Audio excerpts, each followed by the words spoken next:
Hello friends. तो हम लोगों ने बाल विकास के पार्ट फर्स्ट में बाल विकास का अर्थ, बाल विकास की परिभाषा, जिसमें अलग अलग मनोवैज्ञानिकों ने अलग अलग तरीके के मत प्रस्तुत किए, हम लोगों ने पढ़ रखा है। ओके, तो अब हम जानेंगे बाल विकास की आवश्यकता के बारे में। तो इसमें दिया है कि बाल विकास अनुसंधान का एक क्षेत्र माना जाता है। बालक के जीवन को सुखी और समृद्धशाली बनाने में बाल मनोविज्ञान का योगदान प्रशंसनीय है। मनोविज्ञान की इस शाखा का केवल बालकों से प्रत्यक्ष या अप्रत्यक्ष रूप से संबंध है, जो बालकों की समस्याओं पर विचार करते हैं और बाल मनोविज्ञान की उपयोगिता को स्वीकार करते हैं। समाज के विभिन्न लोग बाल मनोविज्ञान से लाभान्वित हो रहे हैं, जैसे बालक के माता पिता तथा अभिभावक, बालक के शिक्षक, बाल सुधारक तथा बाल चिकित्सक आदि। बाल मनोविज्ञान के द्वारा हम बाल मन और बाल व्यवहारों के रहस्यों को भलीभांति समझ सकते हैं। बाल मनोविज्ञान हमारे सम्मुख बालकों के भविष्य की एक उचित रूपरेखा प्रस्तुत करता है, जिससे अध्यापक एवं अभिभावक बच्चे में अधिगम की क्षमता का सही विकास कर सकते हैं। किस अवस्था में बच्चे की कौन सी क्षमता का विकास कराना चाहिए, इसका उचित प्रयोग अवस्था अनुसार विकास के प्रारूपों को जानने के बाद ही हो सकेगा। फॉर द एग्जाम्पल देखिए, एक बच्चे को चलना तभी सिखाया जाए जब वह चलने की अवस्था को हो चुका हो, अन्यथा इसके परिणाम विपरीत हो सकते हैं। अतः बाल मनोविज्ञान की एक व्यवहारिक उपयोगिता यह भी है कि यह बालकों के समुचित निर्देशन के लिए व्यवहारिक उपाय बता सकता है। हम निर्देशन के द्वारा ही बालकों की क्षमताओं और अभिवृत्तियों अर्थात एटीट्यूड का उचित रूप से लाभ उठा सकते हैं। व्यक्तिगत निर्देशन में बालक की व्यक्तिगत कठिनाइयों और दोषों तथा उसकी प्रवृत्तियों और उसके व्यक्तित्व से संबंधित विकारों को दूर करने के उपायों की जानकारी बाल मनोविज्ञान से प्राप्त होती है। इसी प्रकार व्यावसायिक निर्देशन के अंतर्गत वह बालक को यह संकेत देता है कि वह व्यवसाय को चुनकर जीवन में अधिक से अधिक सफलता प्राप्त कर सकता है। अंत में निष्कर्ष रूप में यह कहा जा सकता है कि वर्तमान समय में बाल मनोविज्ञान अत्यंत आवश्यक है। बाल मनोविज्ञान के बिना मनोविज्ञान विषय अधूरापन लिए रहता है। तो हम लोगों ने बाल विकास के आवश्यकता के बारे में जान लिया। तो आगे पढ़ेंगे हम लोग बाल विकास का क्षेत्र। बाल विकास के क्षेत्र में गर्भाधारण अवस्था से युवा अवस्था तक के मानव की सभी व्यवहार संबंधित समस्याएं सम्मिलित हैं। इस अवस्था के सभी मानव व्यवहार संबंधित समस्याओं के अध्ययन में विकासात्मक दृष्टिकोण मुख्य रूप से अपनाया जाता है। इन अध्ययनों में मुख्य रूप से इस बात पर बल दिया जाता है कि विभिन्न विकास अवस्थाओं में कौन कौन से क्रमिक परिवर्तन होते हैं, ये परिवर्तन किन कारणों से, कब और क्यों होते हैं। बाल विकास का क्षेत्र दिन प्रतिदिन बढ़ रहा है। बाल विकास विषय के क्षेत्र के अंतर्गत जिन समस्याओं या विषय सामग्री का अध्ययन किया जाता है वह निम्न प्रकार हो सकता है।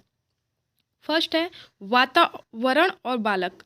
बाल विकास में इस समस्या के अंतर्गत दो प्रकार की समस्याओं का अध्ययन किया जाता है। प्रथम यह कि बालक का वातावरण पर क्या प्रभाव पड़ता है, यानी कि एटमॉस्फेयर से बालक पर क्या इफेक्ट पड़ता है। सेकंड है यह कि वातावरण बालक के व्यवहार, व्यक्तित्व तथा शारीरिक विकास आदि को किस प्रकार प्रभावित करता है। अतः स्पष्ट है कि बालक का पर्यावरण एक विशेष प्रभावकारी क्षेत्र है। सेकंड है बालकों की व्यक्तिक भिन्नताओं का अध्ययन। बाल विकास में व्यक्तिक भिन्नताओं तथा इससे संबंधित समस्याओं का अध्ययन भी किया जाता है। व्यक्तिगत भेदों की दृष्टि से निम्नलिखित तथ्यों का अध्ययन किया जाता है, जैसे शरीर रचना संबंधी भेद, मानसिक योग्यता संबंधी भेद, सांवेगिक भेद, व्यक्तित्व संबंधी भेद, सामाजिक व्यवहार संबंधी भेद तथा भाषा विकास संबंधी भेद आदि।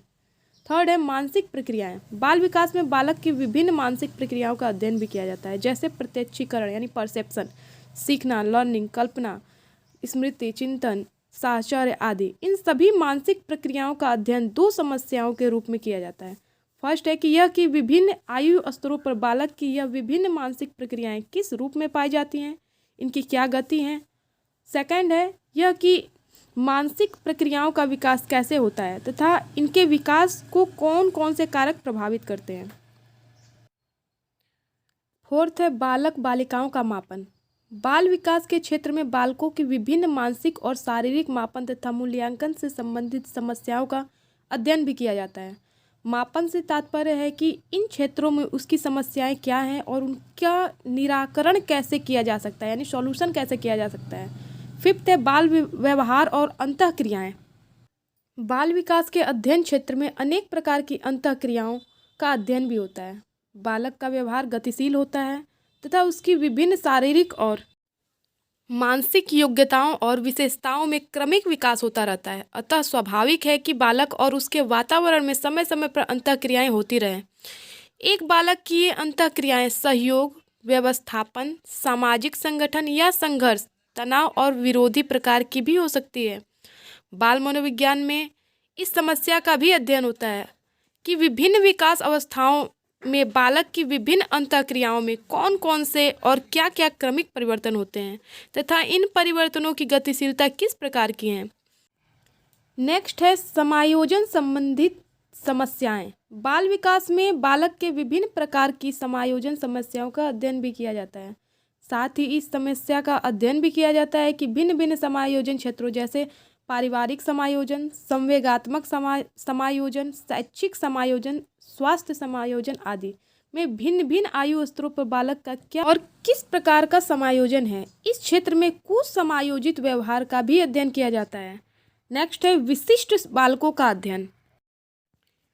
जब बालक की शारीरिक और मानसिक योग्यताओं और विशेषताओं का विकास दोषपूर्ण ढंग से होता है तो बालक के व्यवहार और व्यक्तित्व में असामान्यता के लक्षण उत्पन्न हो जाते हैं। बाल विकास में इन विभिन्न असमानताओं व इनके कारणों और गतिशीलता का अध्ययन होता है।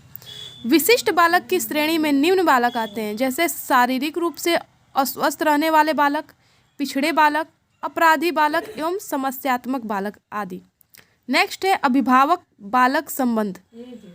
बालक के व्यक्तित्व विकास के क्षेत्र में अभिभावकों और परिवार की महत्वपूर्ण भूमिका है। अभिभावक बालक संबंध का विकास, अभिभावक बालक संबंधों के निर्धारक, पारिवारिक संबंधों में ह्रास आदि समस्याओं का अध्ययन बाल विकास मनोविज्ञान के क्षेत्र के अंतर्गत किया जाता है।